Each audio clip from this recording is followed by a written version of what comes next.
मेरा नाम सबिया ज़मान है। मेरा ताल्लुक़ गांव मलाज से है जो अयूबिया नेशनल पार्क के इर्द पाया जाता है। मैं 1997 से WWF के साथ काम कर रही हूँ। शुरू से ही मेरा एनवायरनमेंट के ऊपर मेरा शौक़ था कि इस पे काम करने। उस टाइम लोग अच्छा नहीं समझते थे, ये हमारा माहौल नहीं था, किसी लड़की को बाहर जाना बुरा समझते थे। तो उस टाइम में पहली लड़की थी जो घर से निकली हूँ, और इसी इलाके में मेरा यही सेंस भी था कि ये गांव की लड़कियां बाहर आएँ, क्योंकि जब तक ये बाहर नहीं आएंगी उस वक्त तक ये हालात तब्दील नहीं हो सकेंगे।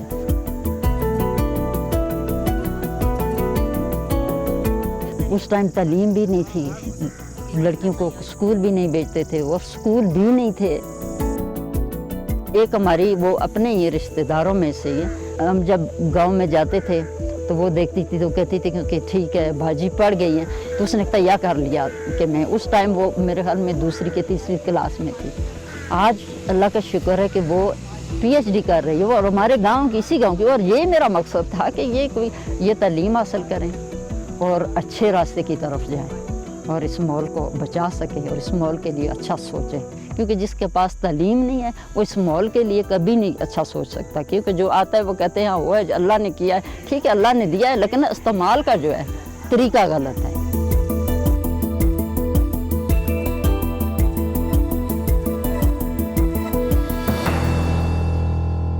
अभी जो हम रिसर्च कर रहे हैं कि लोग लकड़ियाँ कितने घर से दूर जाते हैं, लकड़ियाँ लाते हैं, कितने कितने किलोमीटर जाते हैं और कितनी लकड़ी वो इस्तेमाल होती है। और उस लिहाज से जैसे जैसे रिसर्च का पॉइंट हमारे पास आया है तो उसमें ये लग रहा था कि 2 से 1.5 दरख्त जो है ये पर घर में कंजम होता था सर्दियों में। तो इनको बचाने के लिए क्या करें, क्योंकि ये औरतों का काम है, लकड़ियाँ घास ये घरों का काम, ये ज़मीनों का ये औरतों का काम है। हमने कोशिश की कि इनको इस तरफ से रुझान और जंगल से हटाकर इनको एनवायरनमेंट की तरफ ले आए। छोटी छोटी नर्सरियाँ बनानी शुरू की, उनको ट्रेन किया, पौधे दिए, उनको पौधे लगवाएं, फ्रूट प्लांट दिए कि वो जब पौधे तैयार होते हैं 2 साल बाद वो अपनी ज़मीनों में लगा देते हैं। वो ऐसे पौधे हैं जो 3 साल में तैयार हो जाते हैं, वो काट कर वो इस्तेमाल कर सकते हैं। हमने सीड देना है, ट्यूबें देनी है, ये हमारी होगी। तो फिर ये है कि आप लोगों को जब ये भर जाएंगे तो 1-1 रुपया मतलब हम देंगे, फिर उसके बाद 6 महीने उसके इतने देंगे, फिर साल के बाद वो वहाँ से निकाल कर दूसरी जगह में जब हम खुद ख़रीदें, कोई ख़रीदता है उधर लगाएंगे। इस तरीके से हमने उन लोगों से कोई तकरीबन 4-4, 6-6 हज़ार की नर्सरियाँ लगवाई हैं ख़वातीन के साथ। फिर आहिस्ता आहिस्ता क्यों उनके पास पैसे आने लगे, जब पैसे आने लगे तो उनका रुझान नर्सरी की तरफ होने लगा कि भाई ये होनी चाहिए, ख़त्म नहीं होनी चाहिए। फिर आहिस्ता आहिस्ता करते करते वो उन्होंने लगाई हैं, फिर अपने वो पौधे निकाले हैं और अपने ज़मीनों में लगाई हैं और उनके पास पैसे आते रहे। जी मेरा नाम आसिया है, मैं मोड़ा के रहने वाली हूँ। सबिया बाजी जब हमारे घर आई इन्होंने हमें बताया कि नर्सरी लगाएं, उससे फ़ायदा मिलेगा, पौधे बड़े होंगे, बेच के पैसे घर आ जाएंगे। हम दिन वैसे गुजारती थी, आजकल नर्सरी में लगी रहती हैं। सबिया बाजी के आने से बाद हमें ये नर्सरी से फ़ायदा हुआ। ये सब्ज़ी के बीज हमें बोने का तरीका बताया, सब्ज़ी फलदार दरख्त ही हमें जो कुछ भी सबिया बाजी ने सब हमारे साथ तावन किया। पहले हम सब्ज़ी जो है दुकान से लाते थे, अब हमारी अपनी सब्ज़ी होती है। ये दरख्त जो हैं जंगल से जाके लाते थे, हमें अपने पौधों से वैसे पत्ते वगैरह होते हैं, लकड़ी हो जाती है घर में, हमें कहीं भी जाना नहीं पड़ता, घर में सब कुछ मिल जाता है। बाकी गांव की जो ख़वातीन हैं वो भी इधर से नर्सरी से पौधे ले गई हैं और अपनी पे नर्सरी भी लगाई है। हमने बहुत पौधे ये बेचे हैं और पैसे कमाए। हमारा यही था मेन मकसद, तो यही था जंगलात को किस तरीके से बचाया जाए। इस दौरान काफ़ी लोगों को काफ़ी पौधे दिए गए, जो फॉरेस्ट प्लांट हैं, और चूल्हे दिए गए, फिल्टर प्लांट दिए गए, और फिर ये वाटर स्टोरेज टैंक बनाए गए, क्योंकि जो खुले होते थे पहले तो उसमें मवेशी भी पानी पीते थे, कुत्ते भी पीते थे, लोग भी पीते थे, बीमारियां होती थी, इससे वो बच गए।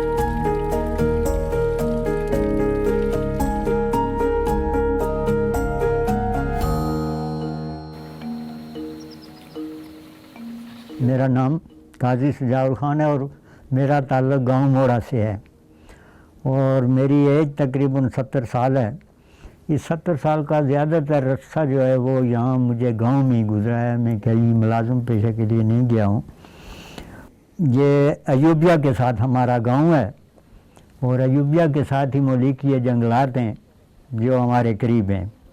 पहले तो इसकी बहुत ज़्यादा कटाई होती थी क्योंकि लोगों को ज़राए माश जो था वो कुछ भी नहीं था और तालीम न होने की वजह से ज़्यादा कटाई जो है वो जंगलात की लकड़ियाँ फ़रोख्त करके तो अपना दिन जो है वो बसर करते थे। तो तकरीबन अरसा 30 साल से इसकी कटाई में बहुत बड़ा फ़र्क पड़ा है, इसलिए कि कुछ हमारे इलाके में वाइल्ड लाइफ वालों ने, जंगलात वालों ने भी मल्की जायदाद जो है उनमें दरख्तों का इजाफा कर दिया है, जिनमें हमारी ज़रूरत की जितनी भी लकड़ियाँ हैं वो मल्कियत जायदाद में पैदा हो जाती हैं और जिनको हम काट करके अपने बालन वगैरह के इस्तेमाल में ले आते हैं, इसलिए जंगलात में जाने की ज़रूरत नहीं रही।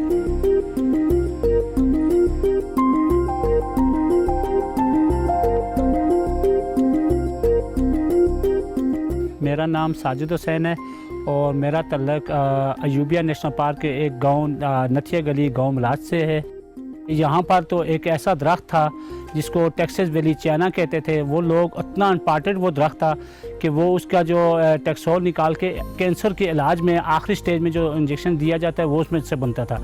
और जब हमने रिसर्च की कि हमारे अयूबिया नेशनल पार्क में ये दरख्त है तो वो किस लिए लोग काट के लेकर जाते थे, वो लोग अक्सर ये काट के अपनी कब्र की जो स्लेब डाली जाती थी उसमें वो इस्तेमाल करते थे। तो हमने जब देखा कि ये इतना कीमती दरख्त और इसको ये ख़त्म कर रहे हैं और अयूबिया नेशनल पार्क में गिने चुने कुछ दरख्त रह गए थे, कंक्रीट की स्लेब मिलती है या पत्थर की मिलती है, तो हमने मुख्तलिफ विलेज में मुख्तलिफ जो अयूबिया नेशनल पार्क के साथ गाँव थे उनको हमने वो स्लेब दी थी कि आप वो दरख्त को ना काटें और ये स्लेब आप यूज़ करें। अब वो अल्लाह का शुक्र है कि अब लोगों में इतनी अवेयरनेस आ गई है कि अब हमें देने की ज़रूरत नहीं है, खुद लोग अपनी मदद आप जो है ना वो स्लेब बना रहे हैं और वो इस्तेमाल कर रहे हैं। पानी जो आ रहा है बारिश से जो आ रहा है इसकी कैचमेंट, इसके लिए जो पानी आ रहा होता था ये सारा बहकर मट्टी इस तरह जब सैलाब आते थे ना ये सारा बहकर नीचे चला जाता था। इसके लिए वो स्ट्रक्चर जो होते हैं गैबियन चेक डैम और दूसरे एक और है जो इसके पौधों के बनते हैं लहरें वगैरह, वो इस तरह के बनाए गए हैं। जब सैलाब आता है तो वो सारी मट्टी लेकर नीचे चला जाता है, वो डैमों में जाती है ना, कहाँ जाती है। ये स्ट्रक्चर बनने से ऐसा हुआ कि वहाँ की मट्टी वहाँ रुक गई है। सोलर वाटर हीटर दिए गए हैं जो मस्जिद में लगाए गए कि मस्जिद में हर बंदा आता है और हर एक जो आता है कि ये कि घरों में जो पानी करते हैं गर्म करते थे वो लकड़ी तो बच जाती है, वो सोलर गीज़र तकरीबन ये 100 से ज़ायद मतलब इस इलाके में दिए गए।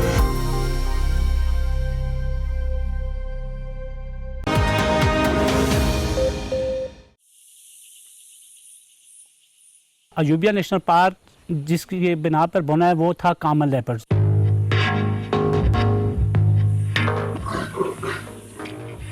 तो कॉमन लेपर्ड का लोगों के साथ यहाँ पर एक इशू चल रहा था कि वो लोगों की लाइफ स्टॉक पर अटैक करता था, ठीक है, और लोग उसको अक्सर मार देते थे।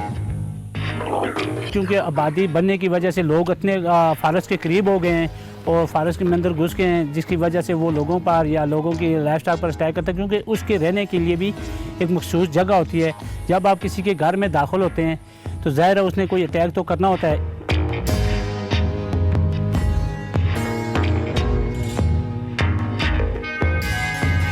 मेरा नाम मोहम्मद रियाज है, मैं यहाँ पे ज़ू इंचार्ज हूँ और पिछले 35 सालों से वाइल्ड लाइफ डिपार्टमेंट से ही मुंसलिक।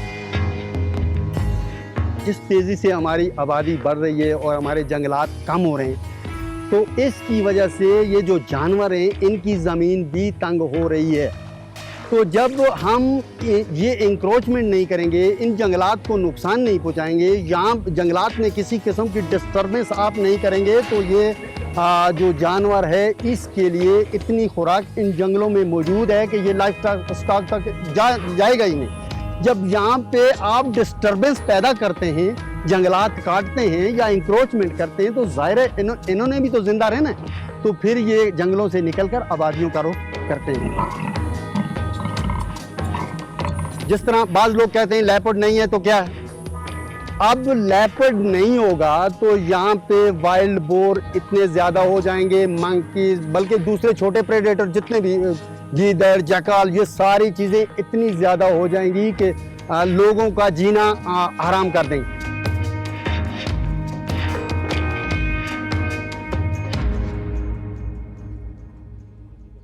नथिया गली में, बाड़ा गली के करीब समुंदर कट्ठा में एक झील बनी है अभी, जो कि बिलियन ट्री प्रोग्राम में थी। फॉरेस्ट डिपार्टमेंट ने वो झील बनाई है। अच्छा, उसमें वीकली जो है तकरीबन 30 से 40 हज़ार लोग जो है टूरिस्ट वहाँ पर आ रहे हैं।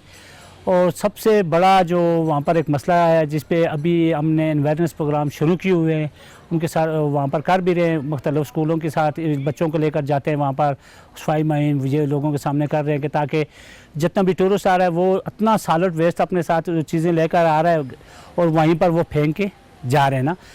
हम ये नहीं कहते कि टूरिस्ट ना आए, टूरिस्ट को आना चाहिए, लेकिन वो जो अपने साथ वो गार्बेज लेकर आ रहे हैं, कम से कम उसको प्रॉपर तरीके से किसी डस्टबिन में या अपने साथ उसको दोबारा किसी ऐसी जगह मुकाम पर पहुंचाएं। क्योंकि हमने देखा कि उसी झील पे वो फेंक के जा रहे हैं और जैसे ही वो बारिश होती है या कुछ तो वो सारा गार्बेज जितना भी होता है वो सारा झील के अंदर जा रहा है ना। और उसी झील के आगे जो काफ़ी बड़ी आबादी है, ये पानी क्योंकि बहुत दूर तक जा रहा है, तो अभी इस पे तो हमने तो इस पे काम शुरू किया हुआ है, अवेयरनेस प्रोग्राम कर रहे हैं। ठीक है, मुख्तलिफ बच्चों को उस इवेंट में हम लेकर जाते हैं ताकि लोगों को बता सकें, वो बच्चे उसको गार्बेज को उठा रहे हैं। तो मैं सबको ये पैगाम देना चाहता हूँ कि चाहे झील है या चाहे जो भी है, जहाँ भी अभी आप लोग जा रहे हैं, कम से कम जो गार्बेज आप अपने साथ लेकर जा रहे हैं उसको प्रॉपर डिस्पोज किया जाए।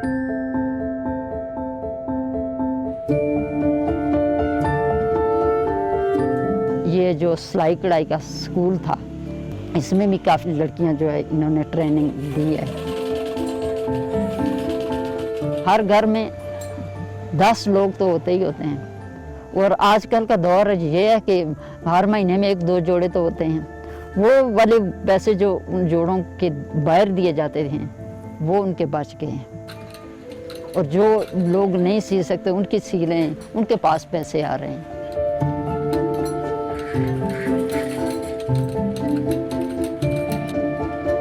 मेरा नाम सैरिश है और मैं अयूबिया के गांव मोहल्ला आरिफाबाद से हूँ। मैं यहाँ स्कूल टीचर हूँ। काफ़ी अर्सा हो गया मुझे, तकरीबन 7-8 साल हो गए टीचिंग में। हमारे गांव में इससे पहले कोई ऐसा सिस्टम नहीं था। और दूसरी बात ये थी कि हमारे गांव के लोग मतलब लड़कियों को घर से बाहर नहीं जाने देते थे, ज़्यादातर लड़कियां घर में बंद थी और सीखने के लिए फिर इधर उधर दूर जाना पड़ता था। ऐसा कोई मौका में फ्राहम नहीं किया जाता था जिसमें जाकर लड़कियां कुछ ऐसा हुनर सीखें। फिर सबिया ज़मान को हमने ये ऐसे मसाइल बताए हैं, इन्होंने फिर हमारे साथ तावन किया है। 2013 में इन्होंने हमें ये दस्तकारी अवेलेबल दी कि हम आपके साथ ये कंट्रीब्यूशन करते हैं, आपको देते हैं, ट्रेनिंग देते हैं। इन्होंने हमें ट्रेनिंग दी और ट्रेनिंग के बाद तकरीबन 6 मंथ की हमें ट्रेनिंग थी। 6 मंथ ट्रेनिंग के बाद हमें डिप्लोमा दिया गया। उसके बाद इसी को ये ऐसे सिलसिला चलता रहा है। हम लोगों ने खुद भी मुनाफा कमाया है, 4 से 5 सेंटर चलाए इनके तहत। उसके बाद हम लोग अभी भी चला रहे हैं इसको। और लड़कियां आज हर घर में लड़कियां अपने कपड़े खुद सीती हैं, दूसरों के सी रही हैं, इनकम ले रही हैं और ये तो हमारा बहुत ही फ़ायदा हुआ है हमें इससे। तकरीबन 450 लड़की जो है वो 2018 में सीख चुकी थी। अभी 2019 में भी तकरीबन 100 हो चुकी हैं ऐसी जो सीख चुकी हैं। सबिया ज़मान ने हमारे साथ बहुत अच्छी कंट्रीब्यूशन की है। एक तो ये माशाल्लाह एक अच्छे इखलाक से हैं, इखलाक के साथ सबके साथ जिससे मिलती हैं उससे बहुत अच्छे तरीके से बात करती हैं। और इन्होंने तो हमारे दिल जीत लिए, हम तो इनके पीछे भागे जा रहे हैं। पहले तो ये था हम तो इनको जानते नहीं थे, जब से जाना अब हम इनके पीछे भागे जा रहे हैं। अब तो हम इनको बुला रहे हैं कि हमारी तरफ आएँ ताकि हम भी आपको देख के आगे बढ़ें, हम आपसे कुछ सीखें।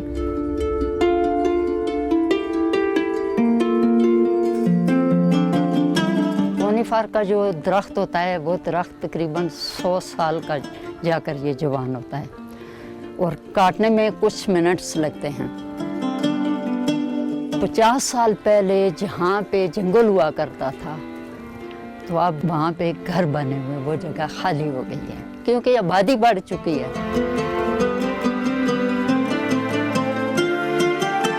ये दरख्त इन पहाड़ों की खूबसूरती है। इन पहाड़ों पे अगर दरख्त नहीं होंगे तो यहाँ के चश्मे नहीं फूटेंगे, क्योंकि दरख्त से जब ऊपर से बूंद आती है पानी की, वो आहिस्ता आहिस्ता नीचे जाती है और फिर आहिस्ता आहिस्ता इसकी जड़ों के ज़रिए जाकर ये चश्मों की शक्ल से फूटती है। अगर ये ना हुए, दरख्त ना हुए, तो हमारे पहाड़ भी बहकर, ये मिट्टी बहकर ये नीचे चली जाएगी और हमारे पहाड़ों की कोई खूबसूरती नहीं रहेगी।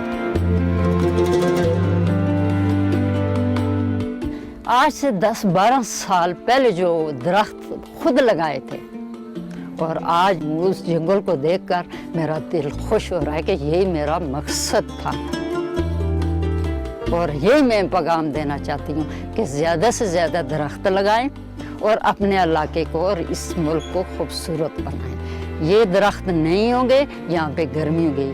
आप जहाँ भी जाएंगे, होटलों में जाएंगे, घरों में जाएंगे, पंखे लगे हुए होंगे। अल्लाह मियाँ ने अपने पंखे अपनी तरफ से हमें दिए हुए, हमें क्या ज़रूरत है? हम क्यों ना ज़्यादा से ज़्यादा दरख्त लगाएं, अपने मुल्क को ऐसे ही बना के रखें जैसे अल्लाह मियाँ ने हमें दिया।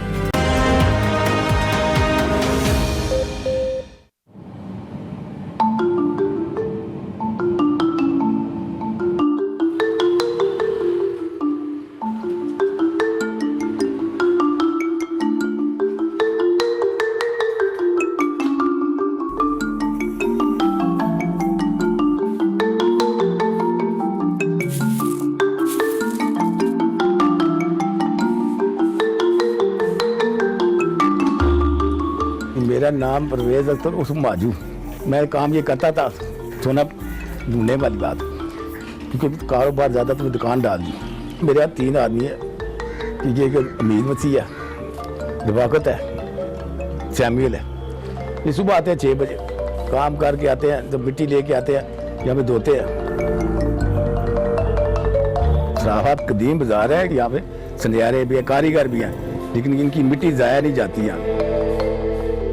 यहाँ से मिट्टी लेके जाने वाले, बुर्ज मारने वाले अपने बच्चों का पेट भरते हैं।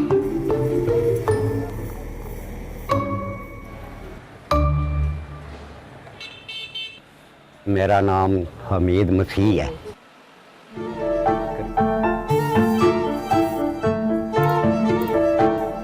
मेरी इस टाइम 67 साल है उम्र।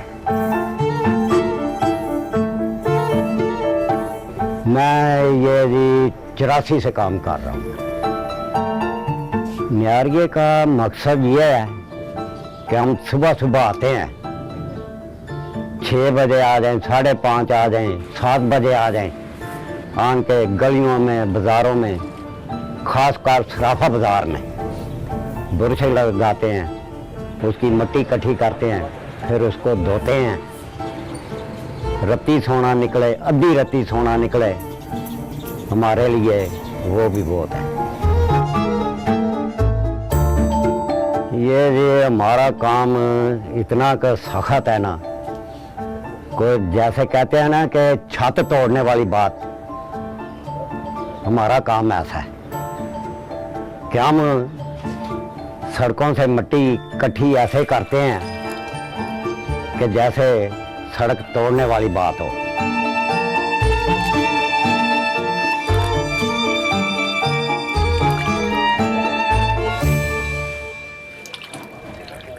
जिस वक़्त मैंने काम शुरू किया है उस वक़्त 1700 रुपये तोला था,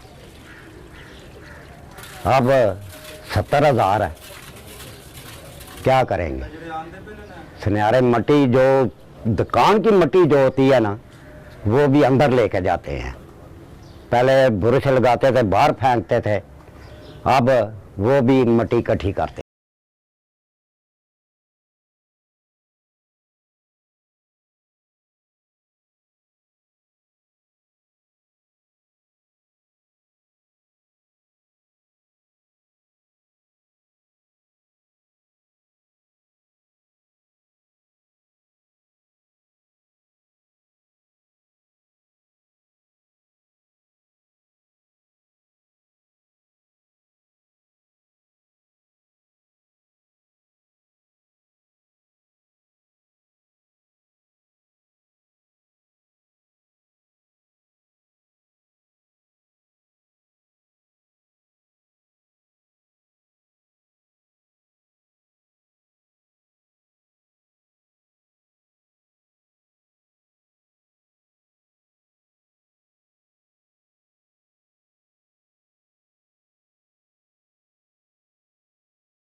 जैसे वो ज़रात इन कपड़ों के साथ चिपक जाते हैं, मीन्स के बहुत नज़र नहीं आ रहे होते। जब वो बाहर आता है अपनी तरफ से तो तसल्ली करके हाथ वगैरह साफ़ करके कपड़े साफ़ करके बाहर आता है, लेकिन फिर भी कुछ ज़रात ऐसे होते हैं जो कपड़ों में साथ लगे रह जाते हैं, तो वो ज़रात ज़मीन पे गिरते हैं, लामहला गिरते हैं। नियारिया सोना साफ़ करने वाला है, उसका ये एक पुराना कल्चर चला आ रहा है कि वो बाकायदा ब्रश से उसको समेटता है गली में से तमाम मिट्टी के ज़रात को, उन ज़रात को इकट्ठा करके कढ़ाई में डालता है, जो कढ़ाई लोहे की होती है ज़्यादातर, उसमें वो डालकर और पानी से मिट्टी को गीला करता है। जब वो मिट्टी बिल्कुल गीली हो जाती है, उसमें से जो फासिद कहने के जिस तरह के टुकड़े हो गए सिगरेट के या तीली के या कोई और कागज़ वगैरह जो ऐसे ज़रात जो किसी काम के नहीं है, वो उनको बाहर निकाल लेता है। जो उसके अंदर पानी के अंदर ज़रात नीचे बैठ जाते हैं, वो जाहिर सी बात है जो सोना एक भारी धात है, चांदी भी एक भारी धात है, वो ज़रात नीचे बैठ जाते हैं।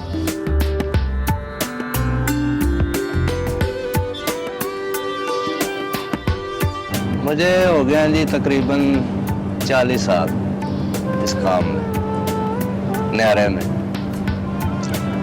तो पहले अच्छी मजदूरी थी, अब नहीं है। अब सोना बहुत महंगा है तो मजदूरी बहुत कम है, तकरीबन 400 300, कभी है वो 500-600 की दिहाड़ लग जाए, वरना आजकल बहुत कम है। सुबह मिट्टी जब लेकर आते हैं ना तो फिर पानी में आकर धोते हैं, तो तकरीबन 1 घंटा लगता है, घंटा डेढ़। वो मिट्टी को 8-10 बार पानी डालकर उसको धोते हैं, तो बहुत बारीक होता है, इसमें छोटे छोटे ज़रे हैं, वो फिर निकालते हैं। बहुत छोटे छोटे हैं। नियारिया का काम बहुत सख्त है जी, देखने में आसान है लेकिन आप बहुत सख्त है। ये मिट्टी इकट्ठी करना, फिर इसको धोना, साफ करके इसको गलाना, फिर अगर किस्मत है आप क्या निकलेगा क्या नहीं।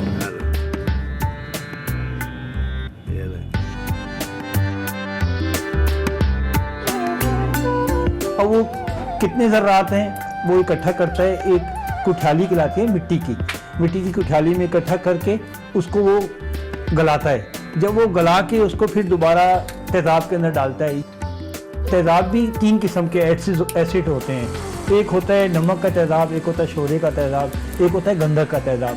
कि गंधक का तेज़ाब जो है वो आपके सोने को बिल्कुल ही साफ़ कर देगा, जो शोरे का तेज़ाब है वो थोड़ा बहुत साफ़ करता है, लेकिन वो गलाई के बाद उसके अंदर जब वो डालते हैं तो उसके अंदर बिल्कुल रिफाइंड जितने भी तांबा या पीतल या कोई और चांदी के ज़रात हैं वो बिल्कुल साफ़ कर देता है। तो इसी तरह जो नियारी हैं वो उनका यही काम होता है कि सोने को रिफाइन करना।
काम छोड़ के बैठ जाते हैं।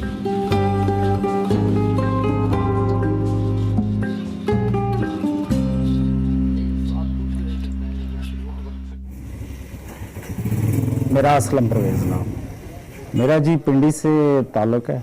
काम हम सराफा बाज़ार में भी ज़्यादा करते हैं, कुछ मैं बाहर के इलाकों में जाता हूँ।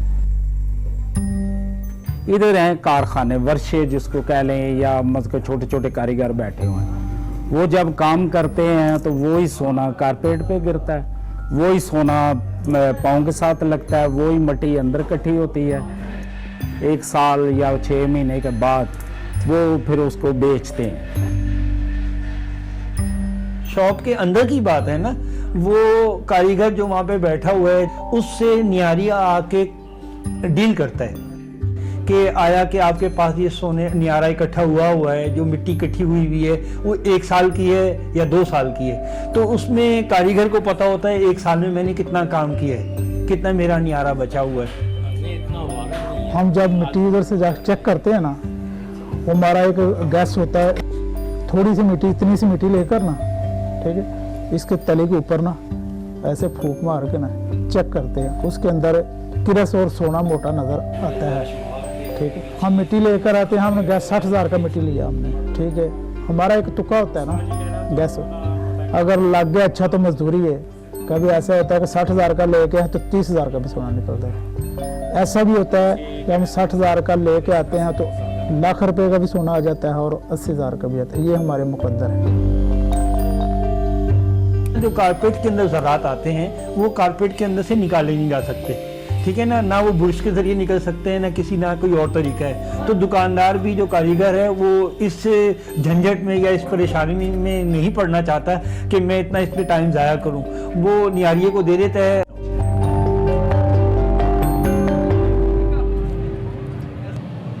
बात ये है ना कि कोई 100 कमाता है, कोई 200 कमाता है, कोई 300 कमाता है। बड़ी भी छलांग लगाएंगे ना तो 500 में क्या करेगा आदमी? अपना खर्चा करेगा, या बच्चों का पेट पालेगा, या किराए देगा, या बिल देगा।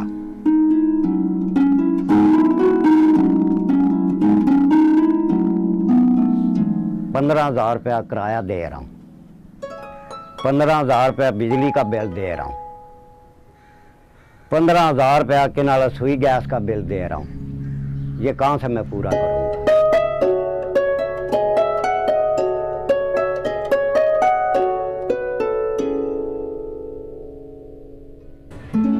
बाजार में सुबह सुबह इतने वो कहते था, मांगने वाली ये होती थी निहारिये, हर गली में 6-6 8-8 निहारिया था। आज कोई नजर नहीं आ रहा, इसी वजह से काम है नहीं। उस वक्त यकीन मानो कि मैं खुद करता था, मैं जुम्मे तोला 2 तोला सोना बनाता था एक दिन का, जुम्मे वाले दिन।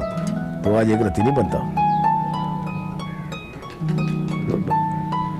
बात वही ना, सोने की महंगाई की बात है। ये 70,000 का तो 5,000 का, आज ग्राम की 5,000 है कीमत, उस तोले की कीमत 5,000 थी। लिहाजा वो भी बात है, अगर जिसके कहते हैं गल पे भी जानी पैंदी तो जा रहे पे ऐसा।